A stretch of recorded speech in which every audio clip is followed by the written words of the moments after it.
AK football ടോക്സിൻ്റെ പുതിയ വീഡിയോയിലേക്ക് എല്ലാവർക്കും സ്വാഗതം. കേരള ബ്ലാസ്റ്റേഴ്സ് എഫ്സിയുടെ പുതിയ കോച്ചായ ഡേവിഡ് കാറ്റ്ല പറഞ്ഞതെന്താണെന്നറിയൂ? തനിക്ക് അടിസ്ഥാനപരമായി ഒരു മാറ്റം അനിവാര്യമായിരുന്നു. പുതിയൊരു മാറ്റത്തിന് താൻ തീരുമാനിച്ചു. മറ്റൊരു വെല്ലുവിളിക്ക് താൻ തയ്യാറെടുക്കുകയായിരുന്നു. ആ സമയം പെട്ടെന്ന് ഇന്ത്യയിലേക്ക് വരാൻ അവസരം ലഭിച്ചു. എന്തുകൊണ്ട് പറ്റില്ലെന്ന് ഡേവിഡ് കാറ്റ്ല തന്നോട് തന്നെ ചോദിച്ചു. കാരണം ലീഗിലും ഇത്തരത്തിലുള്ള പദ്ധതികളും തനിക്ക് എപ്പോഴും താല്പര്യമുണ്ട്. ABFCയിൽ ഇപ്പോൾ വരാൻ തനിക്ക് നല്ലൊരു അവസരം ലഭിച്ചു. അടുത്ത സീസണെ കുറിച്ച് ചിന്തിക്കാനും കളിക്കാരെ അറിയാൻ ശ്രമിക്കാനും ക്ലബിനെ അറിയാൻ ശ്രമിക്കാനും ലീഗിനെ അറിയാനും പൊരുത്തപ്പെടുവാനും ഇത്തവണ തനിക്ക് അവസരം നൽകുന്നത് നല്ലതാണെന്ന് താൻ കരുതുന്നു. അതുകൊണ്ട് തന്നെ ഈ 1.5 മാസം കഴിവതും ഇവിടവുമായി പൊരുത്തപ്പെടുക എന്നുള്ളത് തനിക്കുള്ള ഏറ്റവും വലിയ വെല്ലുവിളിയാണ്.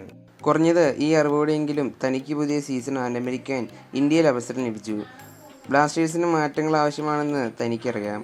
അതിനാൽ ഇത്തരത്തിലുള്ള മാറ്റങ്ങൾ വരുത്തുവാൻ താൻ ഇഷ്ടപ്പെടുന്നു. ആ മാറ്റങ്ങൾ വരുത്തുവാൻ താൻ എല്ലാ രീതിയിലും തയ്യാറാണ്. അതാണ് താൻ ചോദിക്കുന്നതും.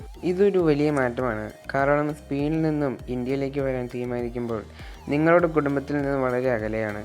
ഞാൻ ഏറ്റെടുക്കേണ്ട ഒരു വലിയ ത്യാഗമാണിത്. ഒടുവിൽ നിങ്ങളുടെ പാഷന് വേണ്ടി ഫുട്ബോൾ എന്ന അഭിനിവേശത്തിനായി നീങ്ങുകയാണ്. ഞാൻ കുട്ടിയായിരുന്നപ്പോൾ മുതൽ ഫുട്ബോൾ എൻ്റെ ഹൃദയത്തിൽ ജീവിക്കുന്നു.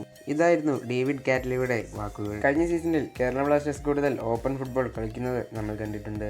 അവർ ഇടത്, വലത്, മധ്യ എന്നീ മേഖലകളിലൂടെ ഗോളുകൾ വഴങ്ങിയിരുന്നു. ടീം പ്രതിരോധ മേഖലകളിൽ വളരെയധികം മെച്ചപ്പെടേണ്ടതുണ്ട്. കാരണം അവർ ധാരാളം ഗോളുകൾ വഴങ്ങി. ഒരു ടീം എന്ന നിലയിൽ അവർക്ക് ഒത്തൊരുമയില്ലായിരുന്നു. എനിക്ക് ഏറ്റവും പ്രധാനപ്പെട്ട ഒരു കളിക്കാരുടെ മാനസികാവസ്ഥ മാറ്റുക എന്നതിലാണ്. നമ്മൾ മുഴുവനുമായും പ്രതിരോധിക്കണം. നമ്മൾ മുഴുവനായും ആക്രമിക്കണം. കാരണം ഒടുവിൽ നമ്മൾ എല്ലായ്പ്പോഴും ഗോളുകൾ വഴങ്ങുമ്പോൾ നമ്മൾ പ്രതിരോധ നിരയുടെ നേരെയാണ് വിരൽ ചൂണ്ടുന്നത്. എല്ലാവരും ഓടണം. ടീമിന് വേണ്ടി ത്യാഗം ചെയ്യണം. കാരണം ഫുട്ബോളിൽ പ്രവർത്തിക്കാൻ എനിക്കറിയാവുന്ന ഒരേ ഒരു മാർഗം അതാണ്. വലിയ മാറ്റമൊന്നും താൻ വരുത്തിയിട്ടില്ല. നല്ലൊരു ഒത്തൊരുമ വേണം എന്നതായിരുന്നു തൻ്റെ ആഗ്രഹം. പരിശീലനത്തിൽ എനിക്ക് ഏറ്റവും ഇഷ്ടമുള്ള നിയമങ്ങൾ എന്തൊക്കെയാണെന്ന് കളിക്കാർ അറിയേണ്ടതുണ്ട്. തനിക്ക് യുവതാരങ്ങൾക്കൊപ്പം പ്രവർത്തിക്കാൻ ഇഷ്ടമാണ്. യുവതാരങ്ങളെ വളർത്തിയെടുക്കാൻ താൻ താല്പര്യപ്പെടുന്നു. തനിക്ക് പ്രായമൊരു വിഷയമല്ല. അതുകൊണ്ട് ഒരു താരം 18 വയസ്സുള്ളവനാണെങ്കിൽ കളിക്കാൻ തയ്യാറാണെന്ന് താൻ കണ്ടാൽ അവൻ കളിക്കും.